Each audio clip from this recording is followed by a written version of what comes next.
Voilà. C'est un petit morceau, juste l'introduction du pain du jour que nous allons suivre toute la semaine. Et là, on introduit pour parler du consolateur.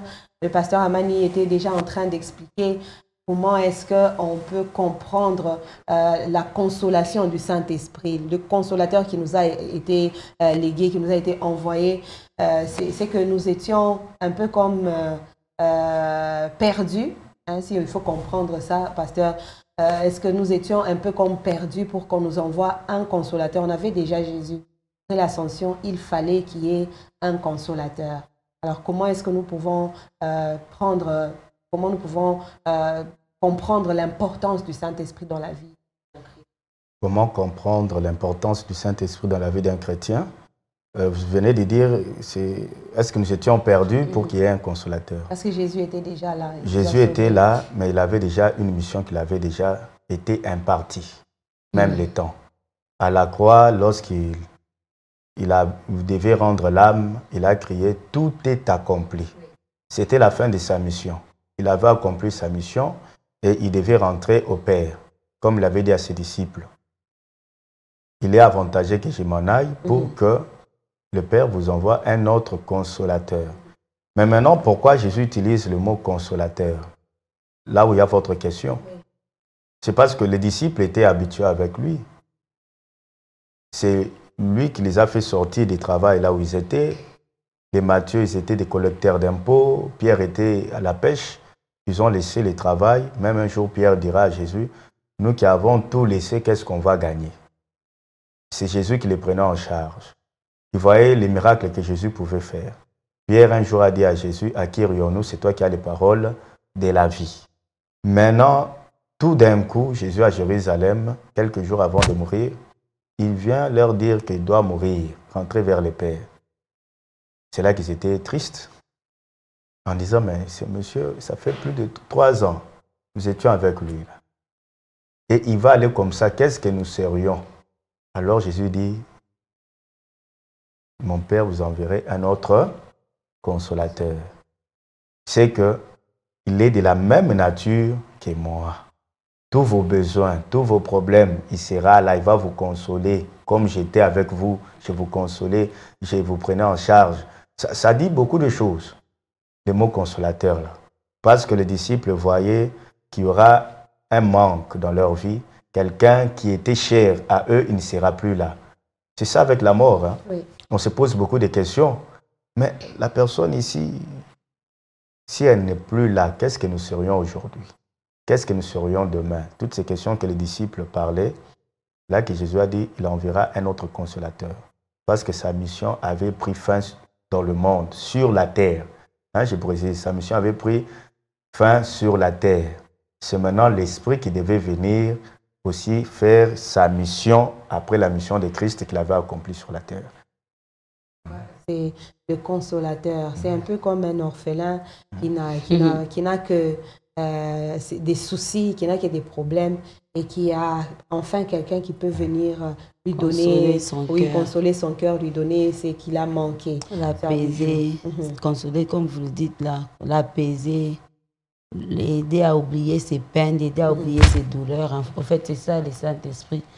Il est venu parce que les apôtres étaient habitués à Jésus. Ils savaient qu'ils pouvaient faire tout ce qu'ils pouvaient faire, mais après on devait retourner chez les maîtres, poser des questions sur des choses qu'on ne comprenait pas. On voit déjà dans les livres, dans la Bible, le Nouveau Testament, il arrivait des fois, ils viennent, ils posent des questions, maître, pour telle situation, qu'est-ce qu'il faut faire? Vous voyez déjà, mais quand le Christ n'est pas là, on fait comment? Alors il leur dit, je vais vous envoyer les consolateurs. Donc, il sera à mesure de répondre à toutes les questions. Ils vont vous tomber dessus. Il sera là pour vous consoler. Il sera là pour vous apaiser. Il sera là pour vous faire oublier vos peines et vos douleurs. Et c'est ce que le Saint-Esprit fait dans nos vies. Aujourd'hui, il est là. Il est ces mêmes consolateurs-là qui, des fois, il arrive que vous posiez certaines questions et tac, il vous répond. Et donc, voilà, vous avez des préoccupations et il vous dit quoi faire exactement, comme on le dit. Et en fait, c'est les meilleurs amis. C'est celui qu'il faut désirer. Vous voulez vivre une bonne vie chrétienne, vous devez désirer tout le temps être conduit par le Saint-Esprit. Vous devez désirer être rempli à tout moment de l'Esprit de Dieu. Parce qu'il est déjà là. Vous faites des désirs à ce qu'il puisse vous conduire, désirer à ce qu'il puisse vous accompagner. Peut-être comme déjà c'est des matins comme ça, vous dites Saint-Esprit, aujourd'hui je veux que tu m'accompagnes. Je suis en train d'aller faire tel travail, sois avec moi, guide-moi, oriente-moi, et il sera là pour les faire. Et est-ce que en ce moment-là, tel que vous avez dit, ce temps-là, les disciples étaient habitués au Christ et à tout moment, il y avait des questions qu'ils pouvaient poser et tout ça. C'était quelqu'un de plus près d'eux, physiquement comme ça. Il était là, il répondait. Mais est-ce qu'avec le Saint-Esprit, ça pouvait être la même chose? Parce que Dieu s'est manifesté 100% homme en Jésus et c'était comme ça, c'était plus facile avec les disciples. Avec le Saint-Esprit, ça pouvait présenter la même facilité où on a des problèmes, on va poser la question, il répond clairement. Comment est-ce que les disciples se sont facilement adaptés à cela? C'était quand même un changement, même si c'était l'Esprit de Dieu. C'est quand même un changement assez important. Je pense que lorsque nous lisons la Bible, prenons Jean à partir du chapitre 14 jusqu'à 16.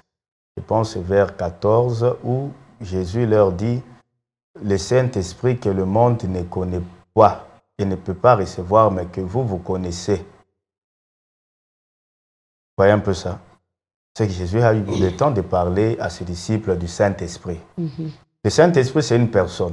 Jésus était 100% homme, 100% Dieu. Mais le Saint-Esprit, lui, il n'est pas 100% homme, mais c'est une personne, mais qui est 100% Dieu. Le Saint-Esprit parle, comme Bijou vient de dire là, pour ceux qui communient avec le Saint-Esprit. Le Saint-Esprit parle, comme vous m'entendez ma voix là, il peut vous parler comme ça. Le Saint-Esprit peut vous toucher à la main, le Saint-Esprit. Voilà. Le Saint-Esprit peut même vous tirer là, vous ne le voyez pas, mais il vous tire. Le Saint-Esprit peut toucher votre main, le Saint-Esprit. Le Saint-Esprit peut parler à vos oreilles. Le Saint-Esprit peut faire tout ce qu'une personne peut faire. Lorsque Jésus même était ressuscité, il apparaît aux disciples.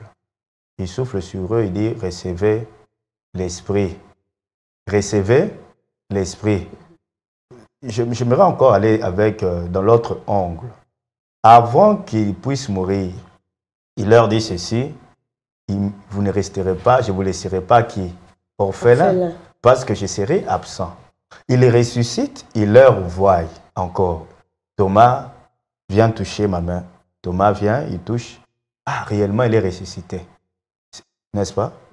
Mais cela ne devait pas annuler les paroles que Jésus-Christ les avait dit. Je m'en vais au Père vous préparer des places. Et il a avantagé que je m'en aille pour que le consolateur vienne, que je l'envoie. Mais lorsqu'il les avait vus, les disciples étaient contents. Thomas était content, tout le monde.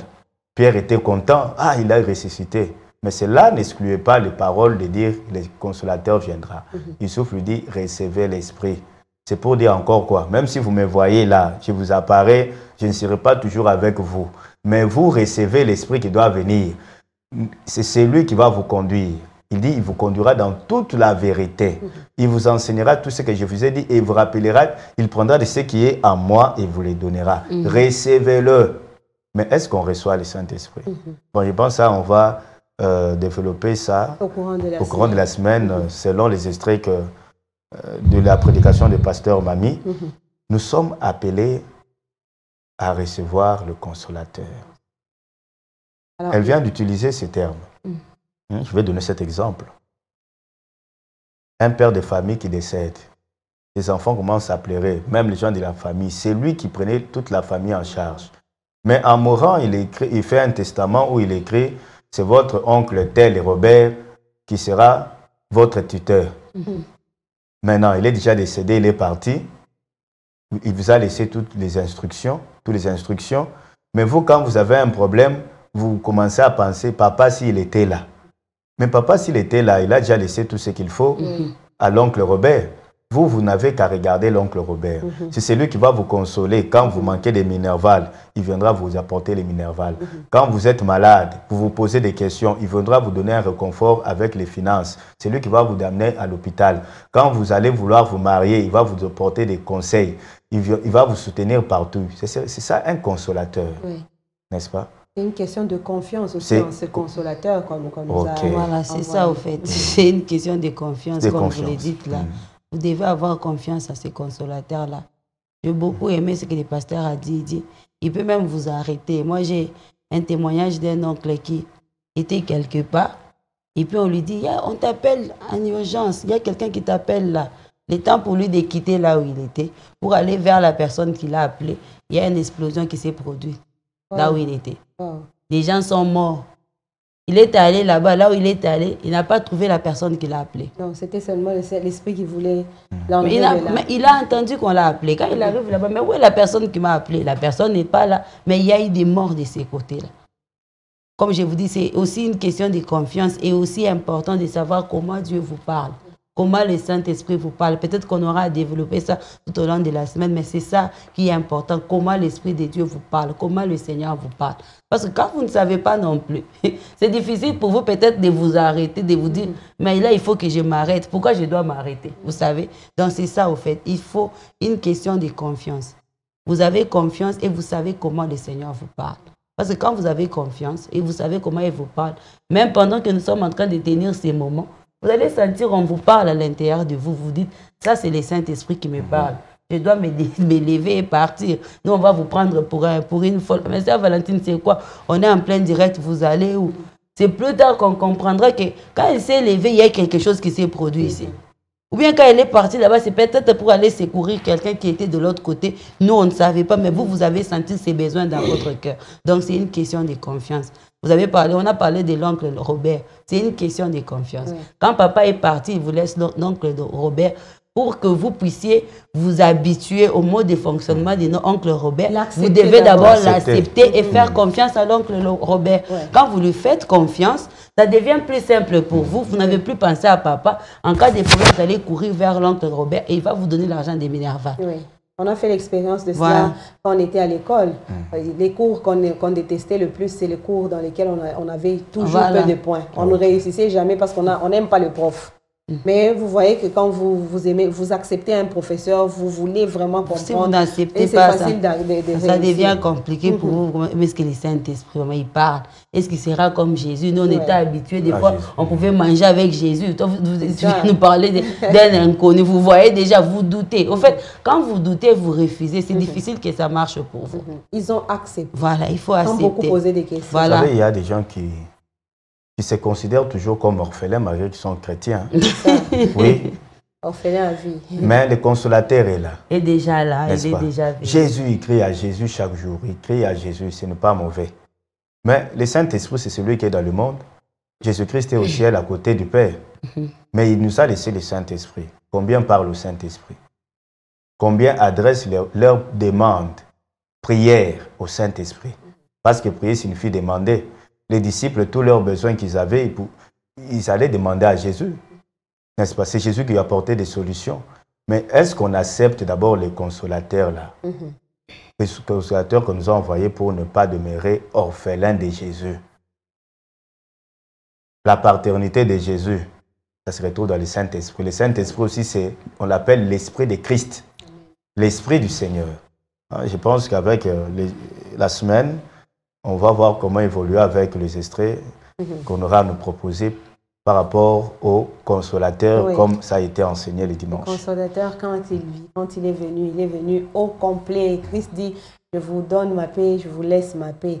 Et en partant, il promet d'envoyer le Saint-Esprit. Donc c'est la paix même que le Saint-Esprit nous emmène. Il nous emmène le tout, la consolation, la paix, la joie, tout ce que nous avons manqué quand on se croyait orphelin. Il faut qu'on se retrouve dans le Christ, avec le Saint-Esprit, marchant avec le Saint-Esprit et ayant toutes ces choses que nous pouvons trouver dans le monde. C'est que le monde ne peut pas nous apporter. J'allais dire l'oncle Robert. Voilà.